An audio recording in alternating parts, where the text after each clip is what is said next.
ધામ અંબાજીમાં ST bus સ્ટેશનનું સરનામું બદલવામાં આવ્યું છે ત્યારે અંબાજીમાં રીડેવલપિંગને લઈ હાલમાં બસ સ્ટેશનવાળી જગ્યા ખાલી કરવાની ફરજ પડતા નવું હંગામી એસટી બસ સ્ટેશન જૂની કોલેજમાં બનાવવામાં આવ્યું છે જેને લઈ જિલ્લા વિભાગીય એસટી નિયામક કિરીટ ચૌધરી તેમજ એસટી વિભાગના જિલ્લા ટ્રાફિક ઓફિસર વિનુ ચૌધરી દ્વારા નવા હંગામી બસ સ્ટેશનમાં શાસ્ત્રોવિધિ પ્રમાણે હોમ હવન કરીને રિબિન કાપી નવા હંગામી બસ સ્ટેશનની શરૂઆત કરાવી હતી। હવે મુસાફરોએ બસ સેવા માટે આ નવા સ્થળે જવું પડશે।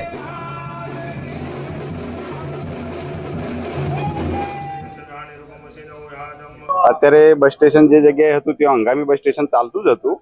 પરંતુ ત્યાં રીડેવલપમેન્ટના કારણે એ જગ્યા ખાલી કરવાની થતી હોય એટલે આપણે બાજુમાં જ જે જૂની કોલેજ હતી ત્યાં આગળ અત્યારે પણ ટેમ્પરરી બસ સ્ટેશન આપણે બનાવ્યું છે, તો આજથી આપણે ત્યાંથી બસોનું સંચાલન ચાલુ થશે। ટેમ્પરરી બસ સ્ટેશનનું આપણે આજથી શરૂઆત કરી રહ્યા છીએ અને એ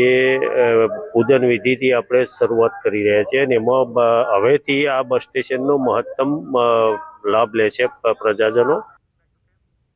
અમદાવાદ ગુજરાત યુનિવર્સિટી હોસ્ટેલમાં પાણી મામલે ધાંધ્યા સર્જાયા છે અને એનએસયુઆઈએ વિરોધ નોંધાવ્યો છે તો ગર્લ્સ અને બોયઝ હોસ્ટેલમાં રાત્રે 9 થી સવારના 6 વાગ્યા સુધી પાણી બંધ રાખવામાં આવ્યું ત્યારે ગર્લ્સ હોસ્ટેલની 500 થી વધુ વિદ્યાર્થીનીઓને મુશ્કેલી વર્તાઈ છે। 24 કલાક પાણી આપવાની એનએસયુઆઈની માંગ સામે આવી છે। માટલા લઈને એનએસયુઆઈના કાર્યકરો પહોંચ્યા હતા, પોલીસે અટકાયત શરૂ કરી છે।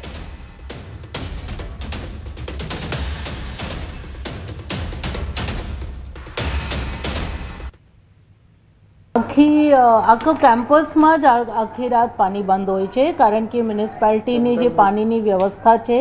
એ પ્રમાણે જે અમે ટંકીમાં રાખતા હોઈએ એ ટંકી નાની છે અને બીજી ટંકીની ઓલરેડી પરમિશન લઈ લીધી છે અને બીજી ટંકી અંડર કન્સ્ટ્રક્શન છે, એટલે ત્યાં સુધી થોડી અમુક વ્યવસ્થાઓ જાળવી પડે છે અને એ બધાના માટે છે। ટોટલ રેઝિડેન્શિયલ કોલોની, વીસી બંગલો બધી જગ્યા 9 થી 6માં પાણી બંધ હોય છે અને આજની વ્યવસ્થા નથી, વર્ષોની આ વ્યવસ્થા